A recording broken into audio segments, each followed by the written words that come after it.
The D78 stock, one of London Underground's most iconic subsurface trains. But how exactly did it rise to fame? Well, let's start. The D78 stock, or well known as the D stock, was ordered in 1976 to replace the pre-war CO-CP stock and the post-war R stock on the District Line. 75 six-car trains were built by Metrocomel in Washwood Heath, seeing the first entering service on 28th January 1980, with the last being delivered in 1983. One thing off about this fleet was that it was one-leaf door, unlike the normal two doors that were used in the London Underground at the time. Another fact is that the failing 1983 stock was based on the D stock. More on that in this video. This is what the interior looked like. It had Misha black maquette and silver poles, and the old babble straps which were used in old deep level trains as well. It also had maple wood for floor.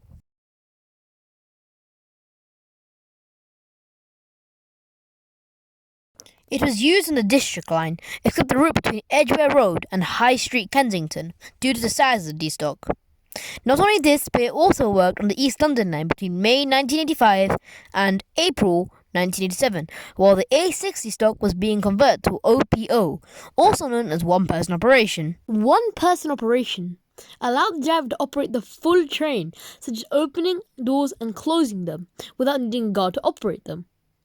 It was given a TOPS code, also known as TOPS code, as the D78 ran on BR Metals on the Richmond branch. A total operations processing system is a computer system for managing railway locomotives and railway stock, known for many years of use in the United Kingdom. It was labelled Class 499-0, or just Class 499. These TOPS codes were also given to the C69 stock as well as the S7 stock as well.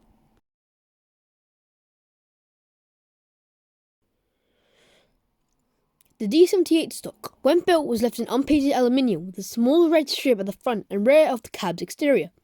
On the driving car, it had a red roundel. In the interior, the unrefurbished D78 maquette was Misha black, based on the designer. The poles were silver and there were bubble straps. The interior walls were white and the interior doors were peach.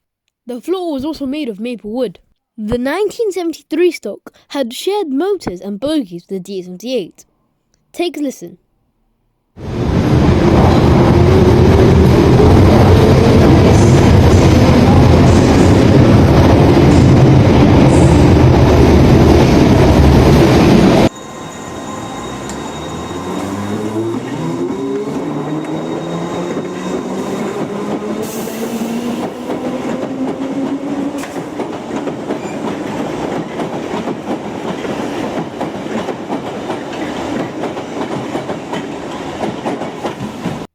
Like I said before, the 1983 stock was based on the D78 stock. The interior and exterior were basically exactly the same. Same maquette, same poles, same floor, same lights, same everything. The doors were also controlled, which would have caused a lot of chaos nowadays.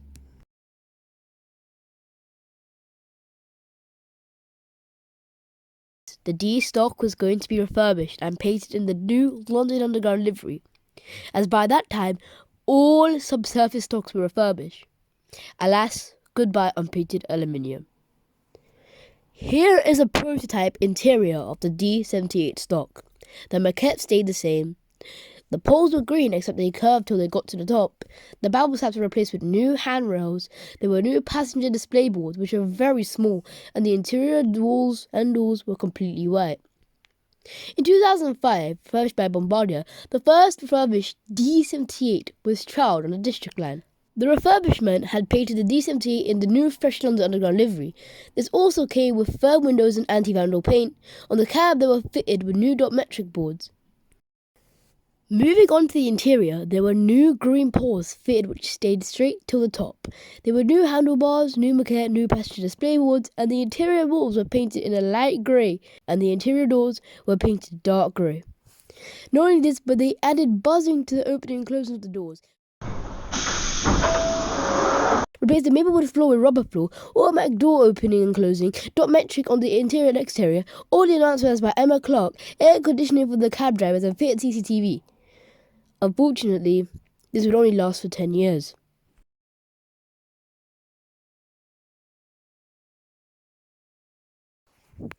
In 2015, London Underground started withdrawing the D78 stock in place of the new S stock. The reason was the D78 was being retired early due to TfL not wanting to cover the maintenance cost. However, a company known as Vivaro had brought out the aging fleet for modernization to make it a battery-powered train. I'll be covering Vivaro in another video, as I don't want the video to be longer than it is. In 2017, most of the D78s were either purchased by Vivaro, placed in storage, or scrapped. In May of 2017, a farewell was hosted to say one final goodbye to the D78 around eastbound and westbound, to and from Upminster and Ealing Broadway.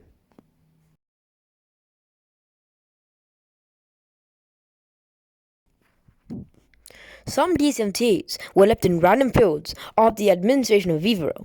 However, some were left. Driver motor car 7012 was preserved at Acton Town Depot Museum.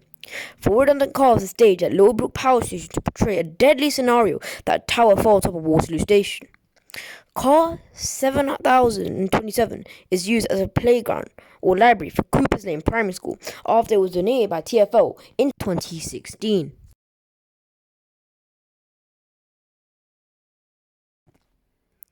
The D78 is still used in the London Underground, just not on the District Line. Units 7010, 8123, 17010, 8010, 7123, and 7040, 8107, 17040, 8040, 7107 were used for road adhesion on the Metropolitan line to replace the aging A60 road adhesion train. The A stock were already aging over 50 years at that time. If you count this, they're working on the Isle of Wight as Class 484, which were introduced to replace the old Class 483 ex-1983 tube stocks, and the Class 230 battery-powered Great Western Railways ex-Vivaro trains on the Greenford branch. Before Vivaro went into administration, the Class 230 was used on the Marston Vale line for not testing purposes but to replace the aging fleet of Pacers and Sprinters on British Rail metal.